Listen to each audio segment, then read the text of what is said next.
Today I went over and watched some of the pre-lecture videos for chapter 25, which included electric current. I watched videos from Organic Chemistry Tutor, and what this essentially is, it's just saying that current equals charge over time, and then you also have Ohm's law, which is V equals IR. When I goes up, V goes up. When R goes up, I goes down. And then it got into power equals VI, which equals IR times I, which equals I squared R, which equals V squared over R. And then a practice problem where if a current flows for 12 minutes, how many electrons, etc. So then got into some of Kirchhoff's voltage law, which is pretty much just saying like direction of current and how that affects electric potential. We have a couple practice problems down here. So if you have a battery, it gives 12 volts, it runs through a resistor and the current. So I have 12V minus 8I minus the 10 resistor times the current, etc. And it should all equal 0 by the end. And essentially you use the V equals IR. So you just add up everything and it gives you a total current of 0.4 amps for this problem. Same thing for this one, except since everything's in series and there's also an extra battery, you just add the 8 plus 12 and then eventually just same process. Also went over some RC circuits, which is the time unit. So with a capacitor, you use this formula right here, or V, this is your desired EMF, 1 minus e to the time constant over RC. So you have your time constant and the RC, and your time constant will net you these values, and you can use that if you plug in 7.58 right here, 1 minus 1, which is just RC over RC. So 1 minus e gets you that, and then you can reverse it to go back and get your time constant, which is what you do down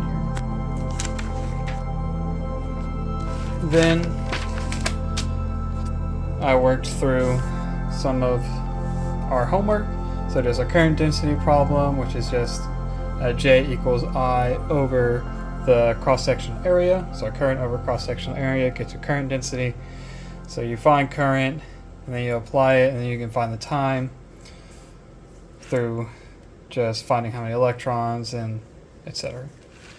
Then for question 2, it was a drift velocity, which uses this formula, current charge times N, which is your conduction, times the cross-sectional area, which you use given the diameter right here, times VD equals I, which are given current, so we just algebraically move it over.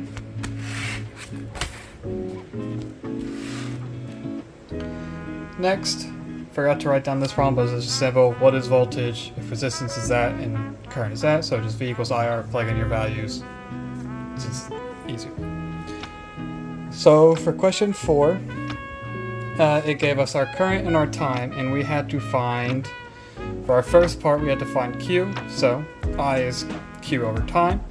So it's just 10.5 equals Q over 0.005 seconds. So our current, or our charge, is 0.0525. Next, it wants us to find the joules that go through a system. So joules is a little bit complex. I didn't 100% understand it other than just like the formula. So we have delta E over delta T. So IV equals delta E over delta T. And delta E is our joules. And I over delta T, which eventually just gets us our 10,200 volts. And then we can use this to find the resistance for the given problem. Then we had electric field strength given conductivity. So the electric field strength is current density equals the charge density of our area times our electric field, which ends up breaking down into E equals current density over density, and which J, our current density, is I over A, and eventually it just breaks down into this equation right here. That is all for now. I didn't finish it. I'll finish it tomorrow, and then I'll write down all the important formulas for homework and then move onwards. Okay, bye.